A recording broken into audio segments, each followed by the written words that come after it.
Chào mừng các bạn đến với kênh YouTube Phúc PR. Mình xin tự giới thiệu, mình là Phúc. Nếu các bạn thấy kênh của mình hay thì hãy nhấn nút đăng ký để được xem những video mới nhất. Trong video này, mình sẽ hướng dẫn các bạn kết âm button dạng test, outlet và content. Đầu tiên là test button thường được sử dụng cho các hành động không rõ ràng, bao gồm các hành động nằm trong dialog hoặc là card. Trong các tấm card, test button giúp duy trì điểm nhấn nội dung trong thẻ. Để tạo test button, ta tạo một button như bình thường.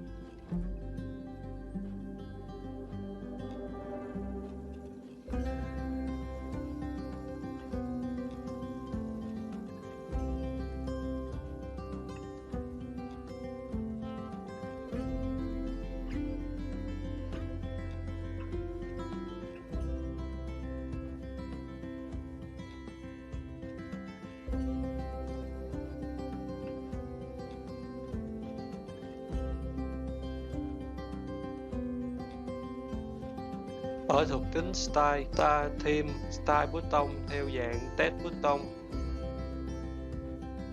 Giờ ta thêm một icon ở phía bên tay trái cho nó thêm sinh động.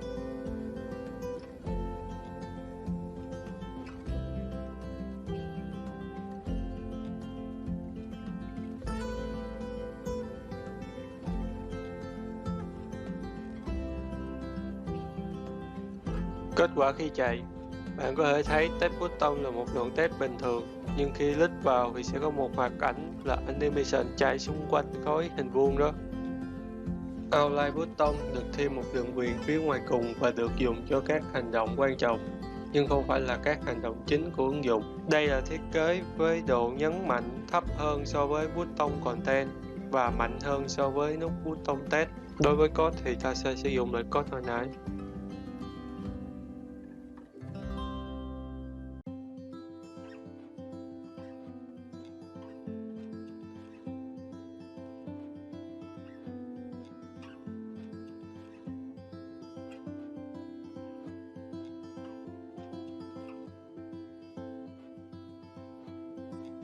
Và dùng style, chúng ta sẽ đổi hình lời outlet button.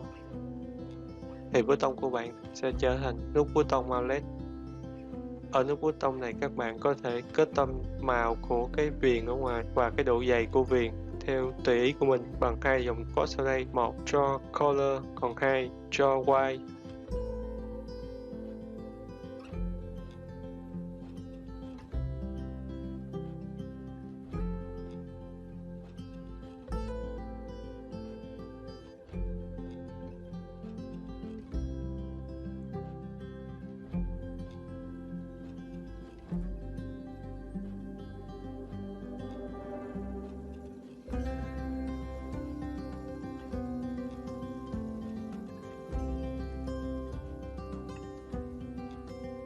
Content button là nút nhấn có cấp độ nhấn cao nhất, thường được sử dụng cho các hành động chính của ứng dụng.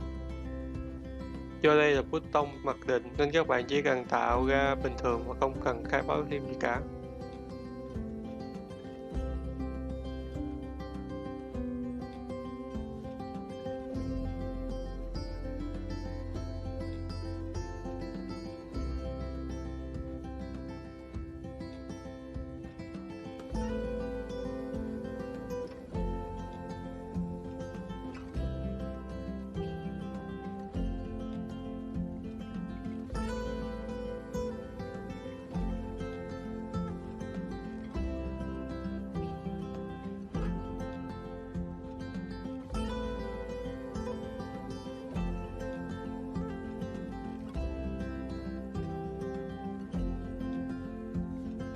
Video của mình đến đây là kết thúc. Nếu các bạn nào thấy hay thì hãy nhấn nút đăng ký cho kênh của mình.